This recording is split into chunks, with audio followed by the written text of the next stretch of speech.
So, as Tejadarini said, yes, we're celebrating the 60th anniversary of these conversions, and I want to say a bit more in a way. Tejadarini, if you haven't heard of Dr. Ambedkar before, Tejadarini just gave just a few pointers, and in a way, what I'd quite like to do is fill quite a lot of that out to bring Dr. Ambedkar, his work, alive, and where Ambedkar fits in with Triratna, with our Buddhist movement, and Sangharakshita, and all that. So, I've got quite a lot to say, so please feel relaxed, sit back.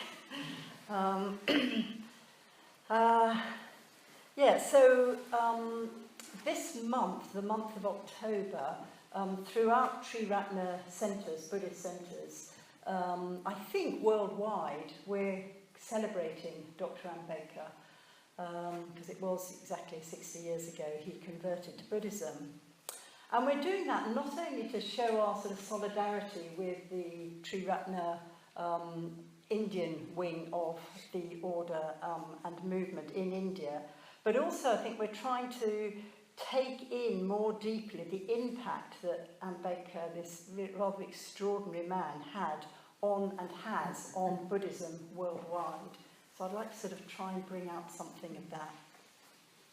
So in this talk, I want to say sort of something about the man himself, his extraordinary life, the influence he had and continues to have on millions of people today. And it was from a very sort of unpromising start in life. He went on to become, a great statesman and a politician, and then turned to Buddhism, turned to the Dharma, bringing hundreds and eventually millions of people along with him. So, Ambedkar saw the Dharma, in a way Tejadarini alluded to this. Ambedkar saw the Dharma, saw Buddhism, as the only way forward for the modern world. That's quite a statement. And not only in India. While he had clearly a very sort of decisive impact on the revival of Buddhism in India, it was also through very timely meetings of Sangharakshita, who is, our founder of our order and movement, this man on our shrine, through Sangharakshita's timely meetings with him, Dr. Ambedkar has also had a profound effect on how we in Triratna practice the Dharma in the West. So, I'd like to give a sort of bit of colour to this story and sort of look a bit at the kind of world that Ambedkar was born into. Ambedkar was born in 1891 in India, and India is primarily a Hindu country, and the Hindu society is based upon the caste system. Caste has sometimes been described as a system of graded inequality, and this is backed by the authority of the Hindu scriptures. So just very briefly, there are four main castes. There are the Brahmins, who are at the top, you could say, who are the priests and the teachers. Then came the Kshatriyas, who were the warriors and the administrators, and that's what actually Buddha Siddhartha was born into, that particular caste. Then there were the Vaishyas, who were the merchants, and then the Shudras, who were the servants. And this is very, very sort of scantily said. And those have divided and divided and divided. There was something like, I'm not sure, 2,000 subcastes, but there's four main castes and then around about 2,000 subcastes. You were born in India, in the Hindu system, you were born into the caste of your parents, and caste will determine all aspects of your life. So it would just determine who you can be friends with, who you can marry, what jobs you can take, who you can eat your food with or can't eat your food with, and so on. Then outside the four main castes, there's a fifth group, who were called the untouchables. They were at the bottom of the rung, you could say, and they were often considered by people of higher castes as contemptible. Even the word untouchable, I think, says so much in itself. if a caste Hindu were to be touched by, even by mistake, by an untouchable, the caste Hindu person would have to go off and perform ritual ablutions to cleanse themselves from that very touch. They wouldn't accept food cooked by an untouchable, or even eat off the plate that was handed to them by an untouchable.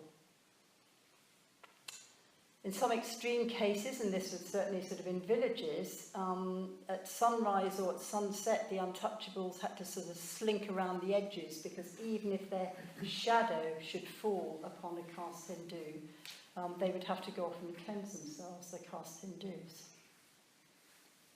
The untouchables, even though they're sort of called Hindus, sort of in a way, were not allowed into the temples, so they couldn't kind of worship. And they were only allowed to do the most menial of tasks, things such as sweeping the streets, carrying away corpses of animals, moving the night soil, and I think leave that you to sort of work out what that euphemism means. They had no choice in the work that they did. They were denied education. They were not allowed to wear or own any new clothes, only old clothes, rags. In fact, the untouchables were not allowed to do anything that indicated any kind of progress whatsoever. Even in the newspapers today in India, you can still read of terrible atrocities that happened to the former untouchables. They're not called untouchables anymore. They're widely known today as the Dalits. And you can still read of rapes, murders, destruction of property. Now, as Dharmacharini said, I lived in India in quite a lot of the 1980s. I was already a Buddhist. I was already actually in our order, and I was still quite young. And I believe at that time, I seem to remember there was said that there were about 80 million Dalits.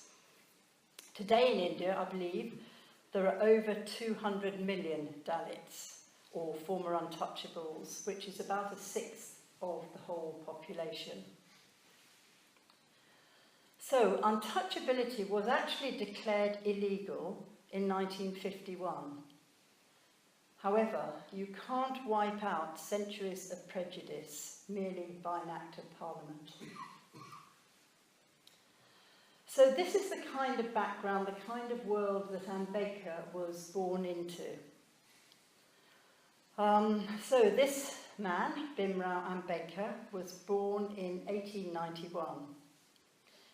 He was, I think, something like the 14th child or something like that of an untouchable family from what was called the Maha community, which was sort of one of these subdivisions, which was an untouchable community within the state of Maharashtra, which is central India. His father worked in the army. The British, one hears a lot about how bad the British were in India, and I'm sure they were. However, one thing the British didn't do was adhere to the caste system. So if you were an untouchable, actually working for the Brits and working in the army was one of the few options for untouchables to possibly improve their lot. So I suppose already Ambedkar's father, was in the army, so there was possibility of some improvement. Since round about the mid-1800s, some primary school education was available for untouchable boys, definitely not for the girls. Ambedkar's father was very keen to send him to school, and he was obviously a very studious young boy. So this young boy, Bhimrao Ambedkar, was brought up in an ambience of self-discipline and education. And he turned out to be quite brilliant, despite so many of the odds being against him. You'll read stories, if you read any kind of books about the former untouchables, you'll read what a dreadful time they had.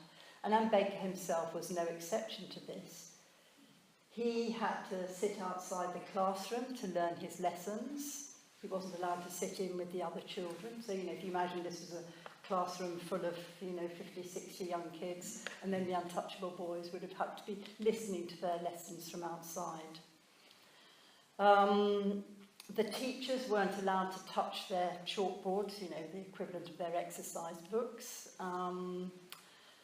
because they would be polluted by the young boy if they touched their chalkboards. If the young Ambedkar or any of the young untouchable boys wanted to have water to drink, they'd have to hold out their cupped hands. They wouldn't be allowed to touch any of the glasses or anything to drink the water. They'd have to hold out their cupped hands, somebody pour water in, and then drink it like that. And many more. There's many of these sort of stories. Ambedkar was obviously a very, very bright, very intelligent young boy, and no doubt studied extremely hard day and probably night. It sounded as though the teachers ignored his ambitions, but his father, luckily, encouraged him. Apparently, secretly, he learned Sanskrit, which probably is something only the Brahmins were allowed to actually learn, but I'm not sure about that. His family moved to Bombay, which was probably what was called Bombay, what's called Mumbai today, which is probably an extremely good move, because always in the cities, life would be a bit better than in the villages. He was the first untouchable to matriculate and went on to get a degree, and then with some financial support from very liberal-minded caste Hindus. One should say, I have to be kind of quite careful, but not all Hindus are bad. They're just kind of quite caught in this particular system, and there definitely are and were many liberal-minded caste Hindus, and they helped this young boy, probably seeing how brilliant he was. And because of that financial help, the young Bhimrao Ambedkar was able to study abroad, and he studied in the US, and also he studied law in England. And then he eventually returned to India as a barrister. So he had all this education. No doubt his mind was very, very broad. He returned to India as a barrister, and there he was treated very badly. He was still, in everybody else's eyes, an untouchable. He worked in an office where the office clerk, would have to go off and get his files or whatever, and the office clerk would have to throw the files for Ambedkar to read them, because if he handed them to him, he might be polluted by this man who'd had all this education in the West and so forth.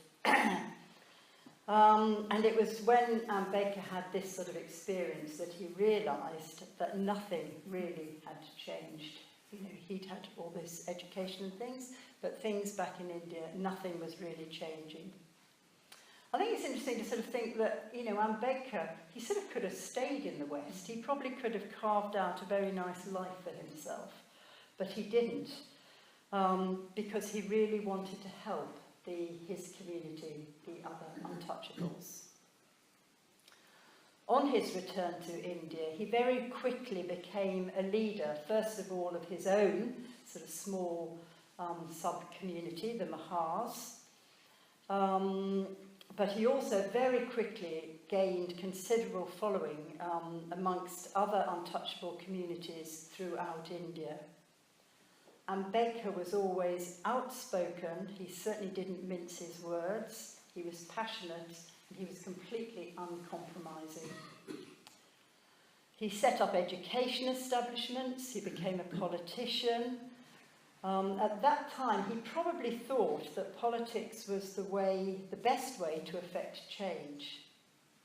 And he went on to become Law Minister of independent India in 1947, which is quite extraordinary when you think of what he'd come from. And he was very much the driving force behind the constitution of independent India, which included laws making untouchability illegal. And although untouchability was declared illegal in 1951, as I've already said, you can't wipe out centuries of prejudice just by an act of parliament.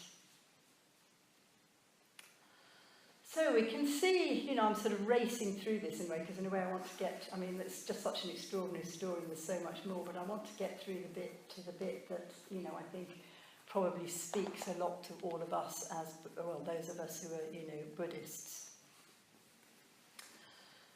So we've seen how he won the respect of many of the untouchables for his efforts in helping to free them from the bonds of caste. And there were a couple of very, very significant turning points in his life and had a big effect, which I want to mention. Going back to 1927, it was in a place called Mahad in central India, and there was a temple there. Many of the Hindu temples have these, what they call temple tanks, which are more like a sort of reservoir next to the temple.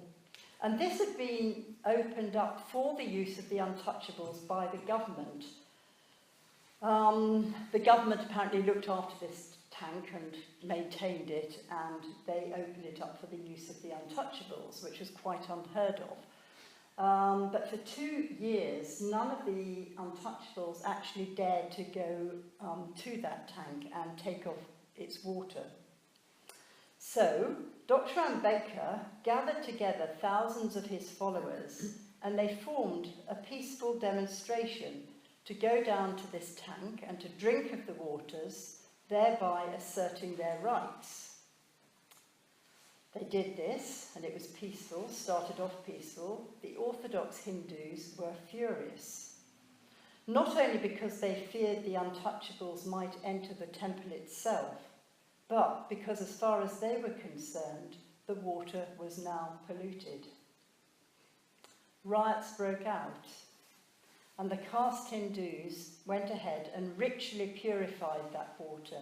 And they purified the water with 5 products of a cow: cow dung, cow urine, ghee, curds, and milk, I think it was. In a way saying that, those products of a cow are purer than an untouchable.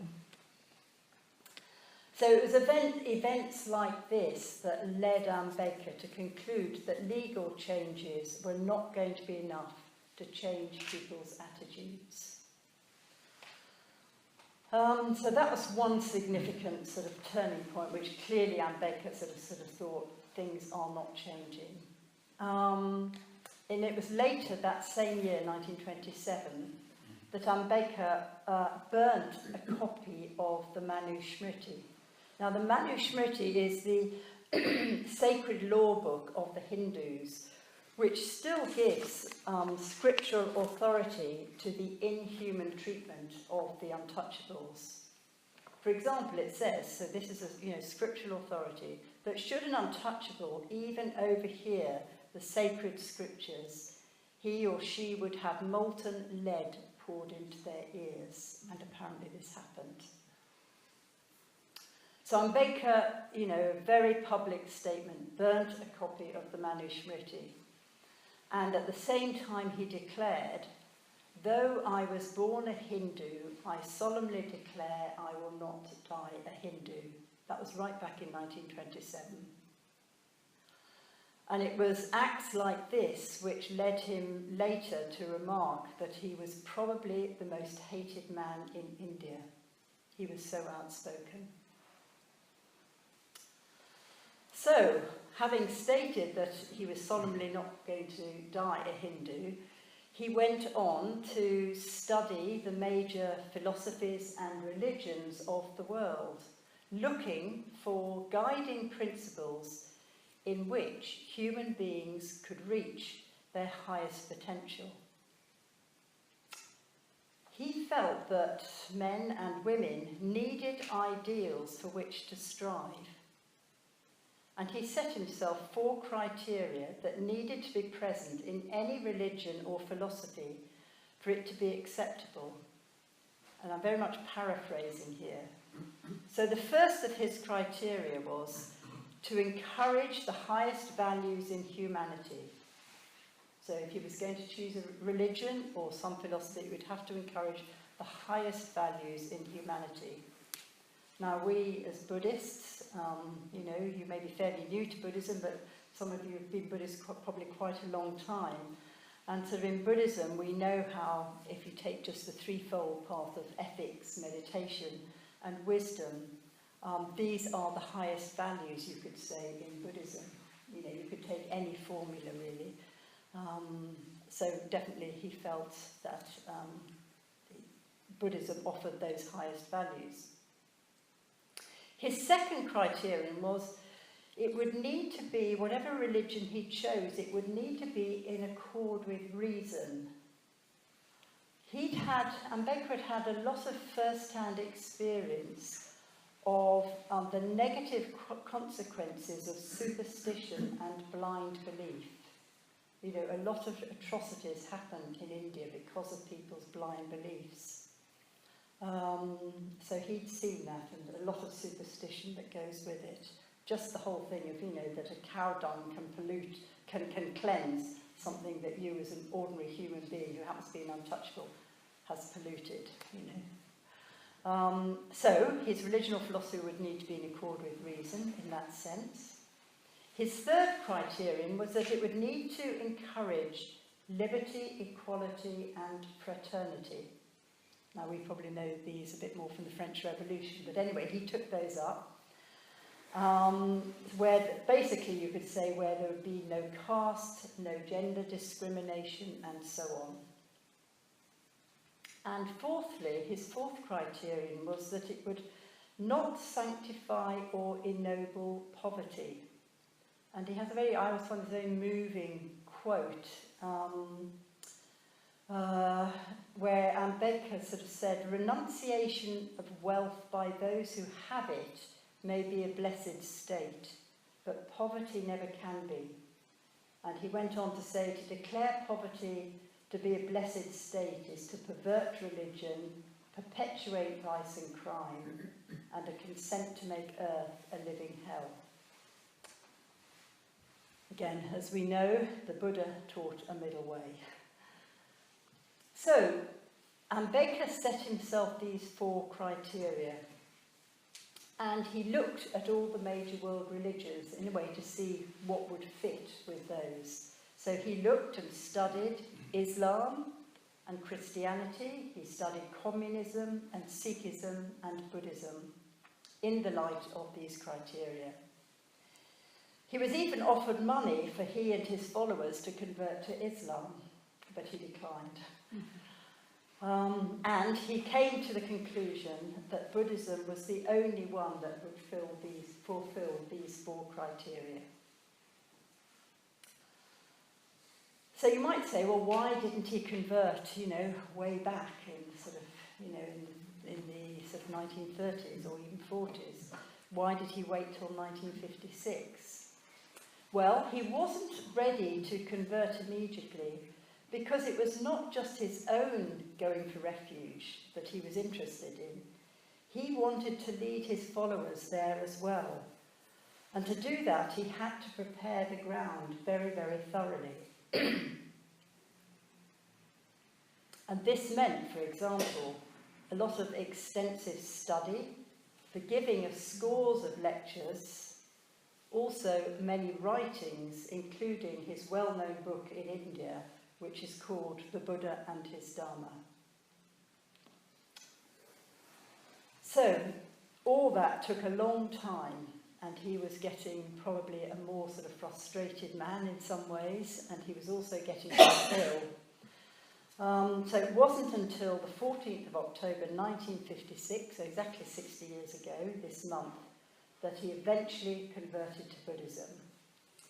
And how he did that was he took what we call the refuges, the refuge to the Buddha, Dharma and Sangha, and the 5 precepts from what was at that point the senior-most monk in India, U Chandramani, who incidentally had given Bantu Sangharakshita his Shramanera ordination some years previously. Ambedkar did actually ask Sangharakshita, our teacher, who was only probably in his early 30s at that time, whether he might do the conversions himself. I'll say a bit more about that in a moment. But Sangharakshita thought it would be much better to have a much more senior bhikshu at that time. So, Ambedkar converted to Buddhism, and thousands converted with him. By this action, you could say that Ambedkar single-handedly began the revival of Buddhism in India. Buddhism had virtually died out in India, and initiated what has been coined the peaceful Dharma revolution. So you'll probably often hear of that, the Dharma revolution. So, once Ambedkar, had taken the refuges and precepts, he himself then led the conversion ceremony for an estimated 380,000 Dalits, former untouchables, in Nagpur, which is right in the centre of India, administering those, I think that's, not quite sure whether that's quite the right word, but anyway, the same 3 refuges and the 5 precepts that he himself had taken. And he said at that time, "This conversion has given enormous satisfaction and pleasure unimaginable. I feel as if I have been liberated from hell." So it's quite some statement. You know, this man who was the first law minister and everything, that he wasn't saying it then, but he said it at this moment, that I feel as though I have been liberated from hell. I know it can sometimes be questioned, you know, was this conversion just a political move rather than anything much to do with practicing Buddhism? But definitely my understanding is it is very much to do with practice. Ambedkar, you know, had really, really studied Buddhism. It wasn't just a political move. And at the time of those conversions, not only were the refuges and precepts taken, but he also had drafted 22 vows, which I'm not going to go into here, which all his followers also recited. And they're very interesting in themselves, because the first few of those 22 vows are very much to do with giving up your old customs and blind beliefs. So, you know, I will no longer worship these gods, and so forth. Then, having given up certain things, it was taking on the basic tenets of Buddhism, going for refuge to the Buddha, Dharma and Sangha, the precepts, the paramitas, all these were in the 22 vows. So it was very much about leaving the past behind and taking on something very, very new. For Ambedkar himself, the conversion was clearly of deeply spiritual significance, a fulfillment of an inner aspiration, something he had looked towards and worked towards for many, many years. For himself and for others, he wanted a society to be just, a society that was based on morality, and that morality goes way beyond just the individual. You know, when we recite our 5 positive precepts, a lot of them are to do about our relation with other people, with deeds of loving kindness, with open-handed generosity and so on. Morality is something which in a way is universal, and it is also sacred, and it's very much about the relations between one human being and another, and very much embodied in the life of the Buddha himself. If you think about you know, the way the Buddha taught, it was always in relation to other people. He would sort of meet people, a certain circumstance in life would happen, he'd meet those people, he'd talk with them, and then he'd give a teaching. So all the Buddha's teachings are to do with relationship. Ambedkar didn't just want to better himself. He wanted others to better themselves too, and to go beyond their current mental development. And conversion to Buddhism held for him that key. and clearly many would also grasp its transcendental aspect, as clearly it did with him.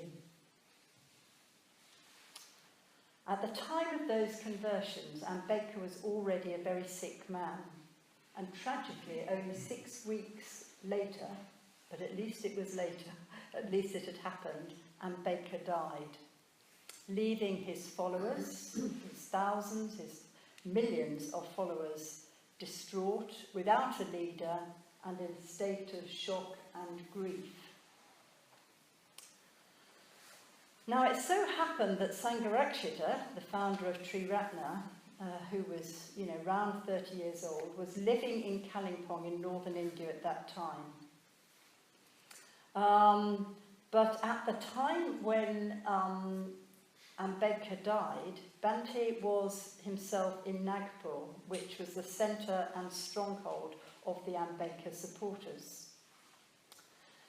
Without hesitation, Bhante stayed around all that area where the conversions had happened and toured various localities of the new Buddhists, consoling them, exhorting them to practice the Dharma, teaching very basic practical Buddhism, and thus forging a very particular, very special link with Buddhist followers of Dr. Ambedkar. This very unique connection between Sangharakshita and Ambedkar was to have an even more dramatic effect in later years.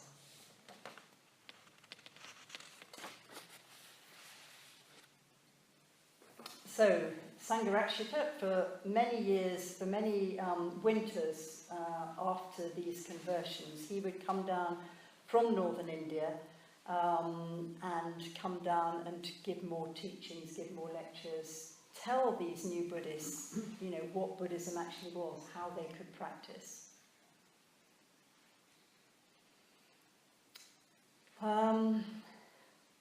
So he carried on doing this, Sangharakshita carried on doing this until he returned to England in 1965.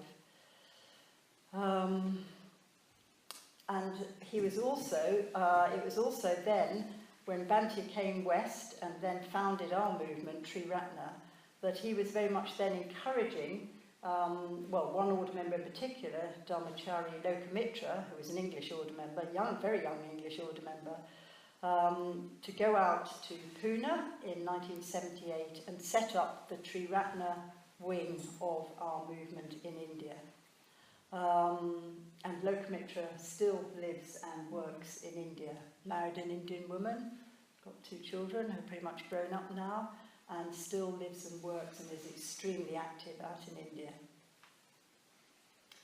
And the Indian wing of Triratna, in a way, now dwarfs us in the West in size and range of activities.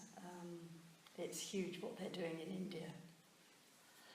Bhante Sangharakshita had met Dr. Ambedkar 3 times in quite a short space of time.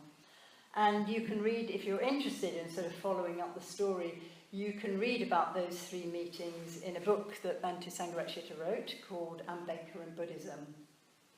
And during these meetings, amongst other things, they discussed the sorry state of Buddhism in India, where Buddhism had as good as died out.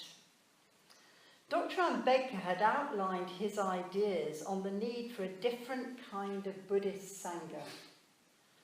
Bhante was clearly influenced by these ideas when he set up the Buddhist movement Triratna and order in the UK, and I'll say a bit more about that shortly.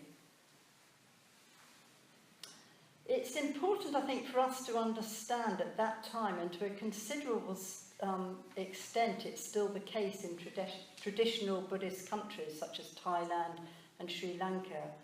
The idea was embedded in their societies, and still is, that the monks or the bhikshus were the proper Buddhists. They're the real ones. And the primary role of the lay people is to accumulate merit by giving dana to the monks. So, the Buddhists, the monks are the real ones, and the lay people just gain merit by giving dana to the monks. Over the centuries, this has led to the decline of Buddhism as a practiced religion, with the monks being, unfortunately, many, I mean, of course there are exceptions to this, but many of the monks being much more preoccupied with following the rules of behaviour and taking a very literal take on that than of meditating or teaching Buddhism, and the lay people being just rather content with their only obligation being to support the monks. And you know, you can read stories even today. A few years ago I was in Thailand and there was a story going on about at that time in the newspaper about, you know, some of the Thai monks. They're not allowed to handle money, but you know, they have credit cards these days. So, you know, it's sort of, it all seems a bit back to front. Anyway, yeah.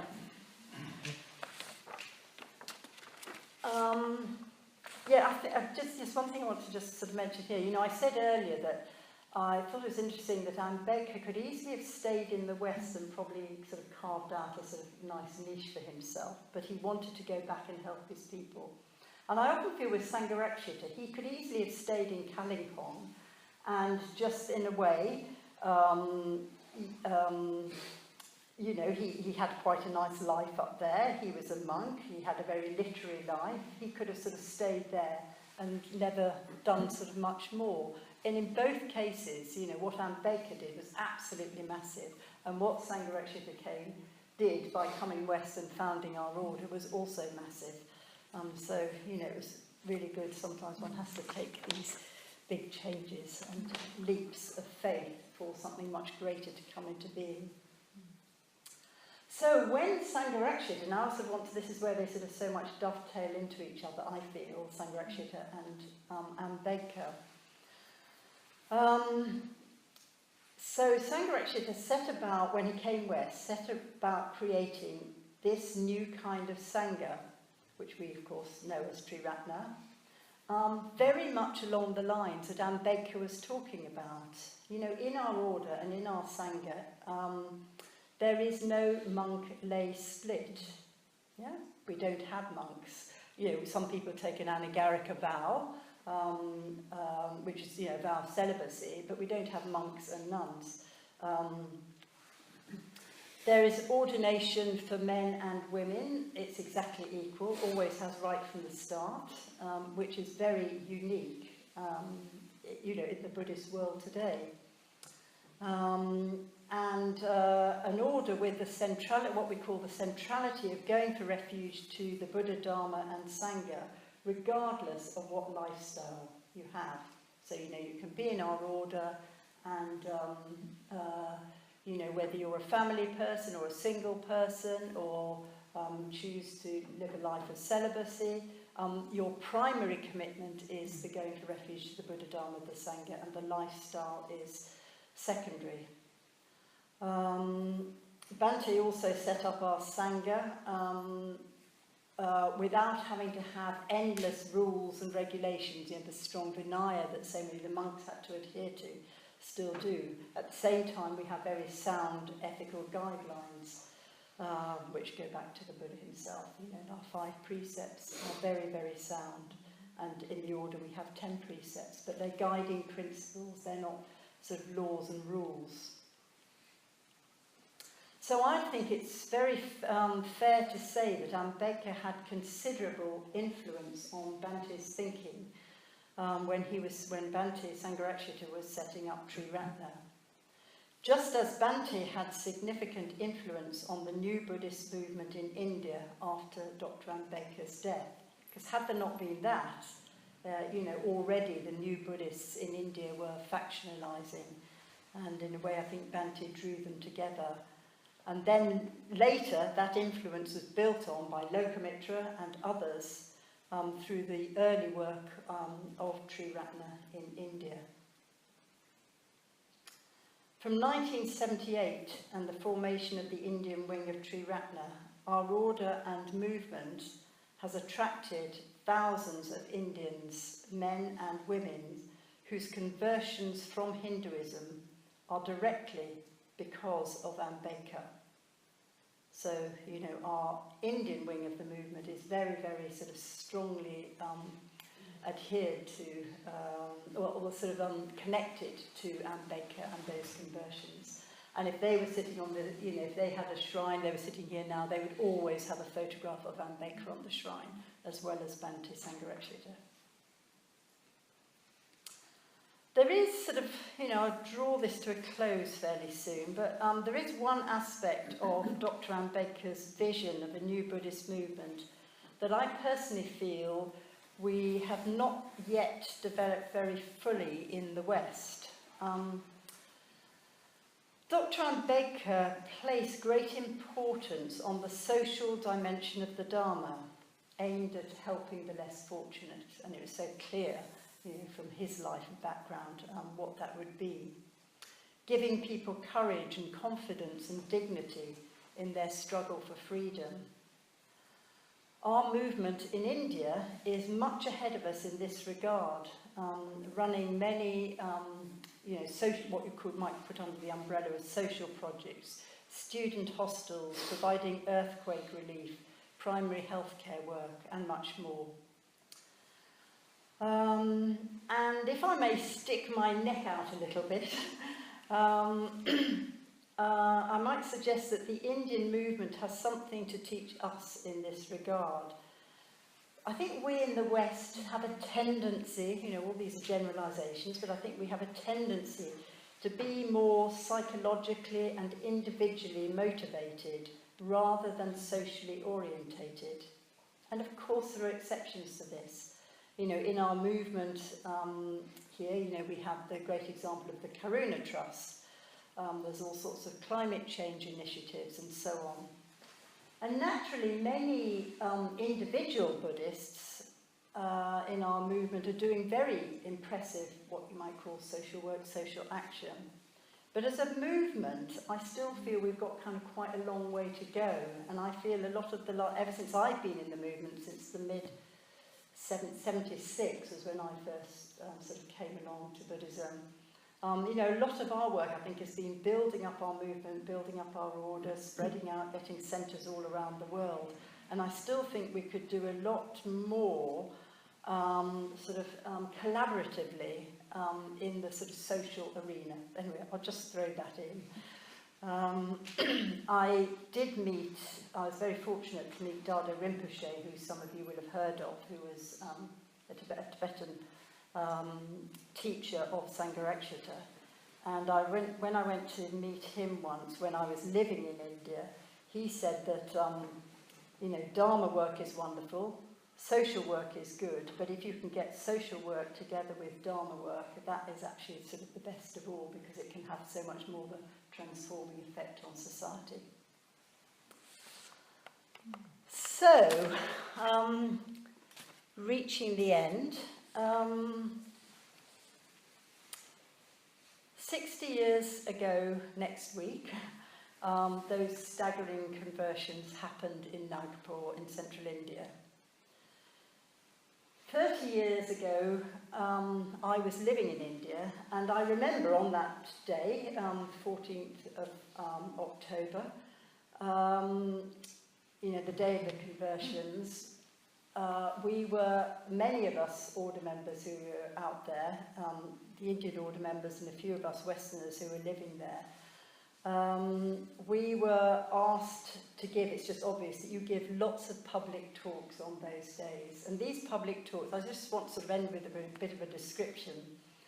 Those public talks, I can particularly remember one on that day when it was in Pune, and there's a statue of Dr. Ambedkar, and it's a bit of a roundabout, and literally hundreds and probably thousands of people of the new Buddhists were coming to that statue to listen to a talk, and there'd be music blaring out of loudspeakers and songs to the Buddha and songs to Dr. Ambedkar, and the women would be dressed in their best saris, and all the children would come along, and there'd be probably some sort of stage or something set up, and I was 30 at the time or something.